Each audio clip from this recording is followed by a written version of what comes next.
It's really emotional for me. I like how people open up. So today I have the pleasure of introducing our next S.E.E.D speaker. This next speaker obtained her JD at St. John's University School of Law in New York.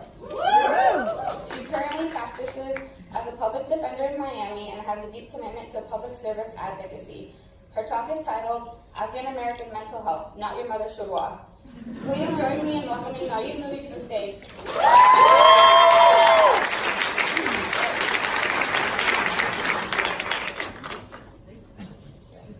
Okay, so now I know what Mo felt like last night because this is absolutely terrifying. But luckily, it's a little bit better than my practice rehearsal just about 40 minutes ago because I can't really see many of you. But for the past few weeks, I've been trying to figure out what I'm going to title this talk. And it finally kind of came to me on my trip back home during the last few days of Ramadan leading into Eid. Afghan mental health, not your mother's Shorwa. So when we think about your mother's Shorwa, no matter what the recipe is, it's usually pretty basic, just a few basic ingredients, right? What do we have? We have kachalu, zardak, pyaz, some bread. But what can I tell you is that Afghan mental health is not that basic.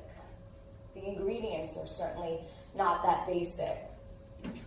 It involves variables that result in far messier life experiences. As Afghan-Americans, we are forced to constantly split ourselves. And splitting ourselves would actually make this whole process very simple. And in fact, it's not. We're thirding ourselves. And what do I mean by that?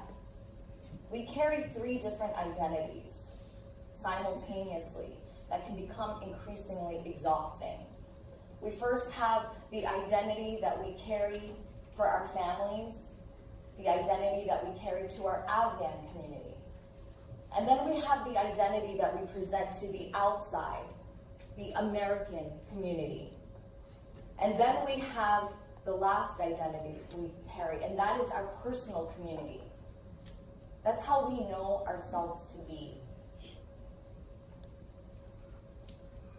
In this uncomfortable splicing of identities, we find ourselves cruelly trapped between who we would like to be and what we actually are. I learned that being deprived of that playground to cultivate my feelings, my true authentic self, and not being permitted that space to be that person publicly can severely deteriorate one's mental health. The ingredients of nuanced layers of complex identity issues that we've been talking about now for the past day can make for serious depression and anxiety. And trust me, I know. Growing up, there was plenty of bickering. And most of the bickering was me vying for my own personal freedoms, like having 2 separate eyebrows and trying to have a space to go to college outside of New York. I won the former battle, and I can say that my eyebrows have now been separate for 15 years. But I stayed back in New York. As the eldest of 5 children, I learned the art of compromise. I occupied that dual position of being my parents' child-rearing guinea pig and my siblings' trailblazer. And during that time, like many of you, I was living in a post-9/11 world. Suddenly, the world became incredibly hostile and remains so today.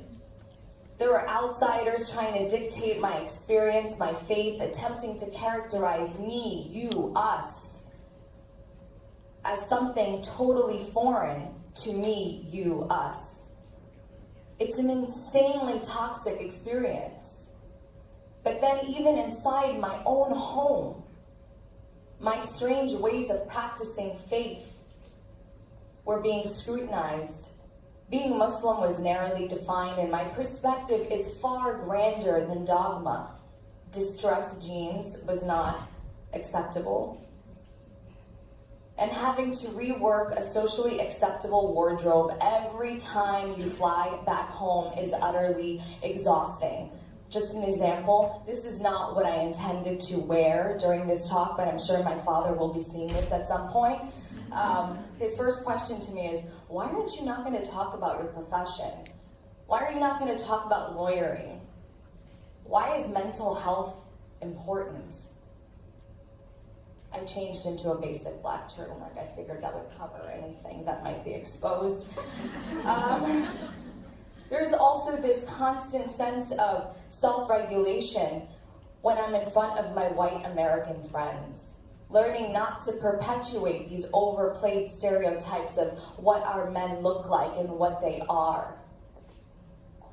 How can I share these struggles that I have with my father without further perpetuating the garbage that we see constantly? You just don't get it, I often find myself saying. It's not that easy. Self-regulation of expression, thoughts, and sometimes even behavior is exhausting. I can't say the F word, like I said, my parents are going to be watching this. I left New York City immediately after I completed law school. I had accepted a position in sunny Miami, Florida. And soon after, I quickly crashed. What I needed more than post-law school professional development was personal development. I had to crash to learn that I had not been cultivating my true authentic self in my 20s. I was actively running away. I wanted to run away all the time. My running away was just me vying for a space where I could be naive and it would be great, not met with tension, pain, or frustration. But escapist mentality can only get you so far because the universe will force you into submission to readdress all the bad programming. Programming that comes with conflicting layers and layers of identity. Where do I go to just be? I'd say to myself, where do I go to let down my hair and be accepted and acknowledged tenderly? I know I'm not the only one who thinks in saving family members from an inverse position. Not only do we think about our own personal life endeavors, but we think about them too, constantly. Madad, padad. We think about how we can make their struggles simpler and more manageable, so when you're riddled with your own self-doubt, you can see where this becomes scary. We also constantly think about meeting expectations. It's following my passion, but redefining the American dream for my family. It's finding a sense of belonging while traversing identity that's hardly just binary, not being Afghan enough for the Afghans and not being American enough for the Americans. It's struggling to grapple with my faith, but also breaking stereotypes in front of friends, coworkers, neighbors. Our existence can sometimes feel like a toxic hodgepodge of mental chaos. It's the beautiful price we pay for being Afghan and American, and neither at the same time.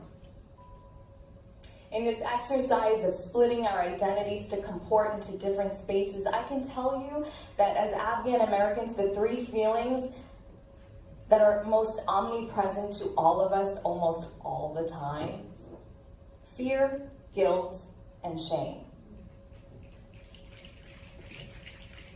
And as I was preparing for this talk and working with my S.E.E.D coach, shout out to Sophie for being so supportive throughout this, a social researcher by the name Brene Brown came up, and some of you may be familiar with her work. And she's a social researcher that has spent her career studying courage, vulnerability, shame, and empathy. And she heavily talks about leaning into the discomfort of the work, the messy healing part. And I can tell you that this is the messy healing part because I'm absolutely terrified to be in a room with so many Afghan Americans. Her work illuminates that shame and fear unravels connection. Shame is easily understood as the fear of disconnection. Many of you have added me on Instagram over the past day, and I haven't accepted. And I'll tell you why. I'm afraid. I'm afraid to be my most vulnerable, authentic self. I'm afraid of being rejected, misunderstood, pushed away. Is there something about me, if other people know it or see it, that I won't be worthy of connection? This is why for so many of us, our true authentic selves lie in shadows. Shame is highly, highly correlated with addiction, depression, suicide, violence, aggression, bullying, eating disorders, and yes, like me, constantly running away, then finding yourself making poor choices because of the shame, guilt, and fear. As you go forward in the next 2 days of this conference, allow yourself to feel vulnerable. Because it is in that space that we will find meaningful connection, and it is only in that space where we allow ourselves to be vulnerable that we will find the meaningful connection that we seek. That's why so many of us are sitting here in this auditorium. It's strange that a proud white American Texan like Brene Brown would speak to the Afghan-American in me. She goes ahead and says in her talk, our most accurate measurement of courage to be vulnerable, to allow ourselves to be seen, to be honest, and vulnerability is the birthplace of innovation, creativity, and change, just like this conference. We must be able to talk about shame because shame is an epidemic in our culture.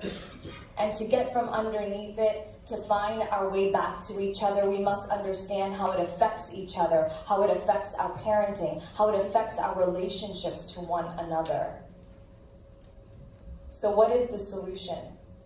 To be honest with you, I was absolutely floored to know that there was a group of crisis professionals.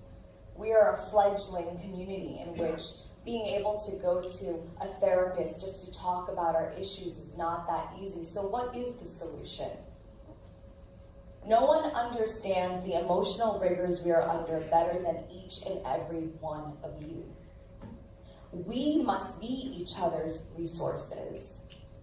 We must allow for movement, for conversations that dispel judgment, not breathe them. Our fears, guilt, and shame we often feel are born from judgment.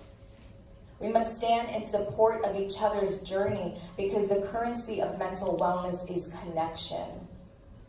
Our responsibility is greater to each other because we know what it feels like. So stay connected. Thank you.